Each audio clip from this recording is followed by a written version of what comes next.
경기도 의회가 그 얘기를 한 것이 사실 요양원은 이미 식당과 숙박시설을 갖추고 있기 때문에 추가 비용이 많이 들지 않는다라는 거거든요. 그러면서 경기도 의회에서 이 조례를 발표할 때 외국인 간병인에게 정주 여건을 만들어주는 것이 중요하다라는 말을 했는데요. 여기에 대해서 회장님 어떻게 생각하십니까?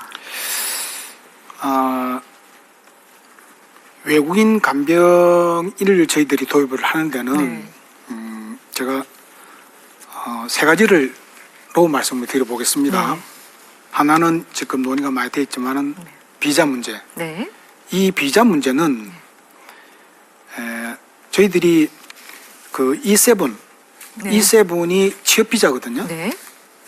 근데 취업 비자는 취업 비자이지만 거기에 간병이 열려 있지는 않습니다. 그래서 부산은 초고령화시도록 하고 있기 때문에 E7 다시 그러니까 취업 비자 외국인 취업 비자 예 거기에 E7 다시 B를 넣어서 부산에 상장에 B를 넣어서 E7 다시 B로 해서 부산의 광역 특정 비자로 그러니까 간병을 열어줄 수 있는 그거를 좀 제안을 하고요. 그러니까 E7 다시 B라는 특정 비자를 부산에서 하자. 이것이 가능한가요, 기획관님? 이 부분은 아까 말씀드린 것처럼 지역 비자 정책이 굉장히 지역의 여건을 반영하게끔 많이 강화되고 있거든요. 그래서 충분하게 저희가 논리나 필요성을 개발한다면 현실성이 있는 그렇습니다. 방안인 거네요. 그렇습니다. 계속해서 부탁드립니다. 두 번째로는 이 전문역이 교육이 필요한데 아까 그 지적을 하다시피 이제 언어 소통이라든지 그래서 그거는 두 가지 현지에서 그 나라에서 교육을 충분하게 하고 난 다음에 우리나라를 들어오든지 들어오면 우리나라 시험을 봐서 하든 또 그다음에 우리나라에 들어오면 우리나라 자체에서 대학으로 보내서 지금 대학들이 지금 뭐 사실은 인원 부족해가지고 뭐 존폐역이 놓인 데도 있는데 그런 데를 활용을 해서 대학들의 입장에서도 외국인 유학생이 절실하니까요. 그렇습니다. 그래서 거기에 충분한 교육을 받아서 교육이라도 그렇게 길지는 않지만 보통 1단계, 2단계, 3단계 하면은 1개월, 2개월, 3개월 이렇게 해서 배출을 한 게 교육을 하는 게 있고요. 그다음에 마지막으로는 그 사람들이 들어오면은 안전을 우리가 보장해 주기 때문에 그 안전에는 숙식 제공이라는 게 가장 중요해요. 말씀드렸던 낮에는 묶여 있지만 밤에는 이렇게 풀려져 있으면 그래서 그 숙식 제공 또한 이 부산시에서 조금 전에 말씀드렸다시피 대학가에 그런 비어있는 공간들이 많아요.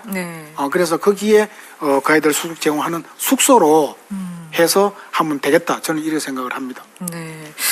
요양원에서 생활하면 이런 숙식 문제를 좀 해결할 수 있다는 것이 경기도 의회의 입장이었는데요. 그 얘기는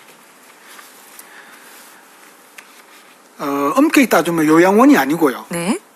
요양원은 정부에서 운영하기 때문에 거기는 출퇴근을 주로 다 이렇게 하는데 요양병원을 칭하는 것입니다. 요양병원은 외국인 특히 외국인 간병인은 거기서 숙식을 다 제공해줘요. 다만 숙식을 하려고 하면은 요양병원에서는 한 병실을 비워야 된다든지 이렇게 되거든요.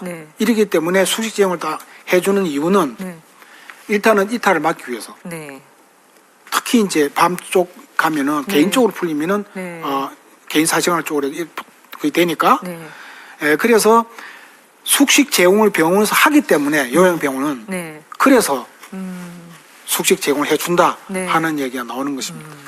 좋습니다. 자, 그렇다 보니까 외국 사례도 다른 지자체 사례들도 이렇게 경기도 사례를 얘기해봤는데 외국 사례도 좀 궁금해지는데요. 일본이나 호주는 외국인 간병인을 일단 적극적으로 도입하는 추세로 알고 있습니다. 김규상 회장님, 우리가 이 부분 좀 참고해야 될 점이 있지 않을까요? 예.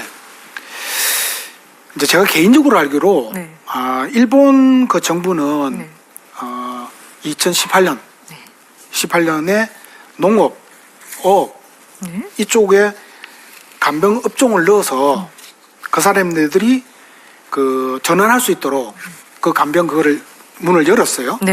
열고 그 다음에 2018년 후반기 쪽에는 베트남하고 무엇을 했냐면 간병 인력 유치 합의를 했습니다. 그래서 그 유치를 체결을 해서 일본 정부는 외국인 근로자를 확 열어줬죠. 입국하는 거를 열어줬고 그 다음에 호주 정부는 네. 일본 정부보다 조금 더 앞서가서 네. 영주권 비자를 그러니까 일본을 1년을 만약에 간병을 한다. 네. 그러면 무작정을 하는 건 아니고 정부에서 채점적으로 해서 네. 평가를 해서 네. 거기에 영주권을 주는 그래서 영주권 명이 뭐냐면은 네. 노임 돌봄 노동 협상 이민법 네. 이런 거를 2023년도 만들었습니다. 네. 그래서 지금 빨리빨리 움직이고 있죠. 거기 비해서 우리는 네. 초고령화 시대로 가는데 엄청나게 뒤늦다. 그런 생각을 합니다. 네.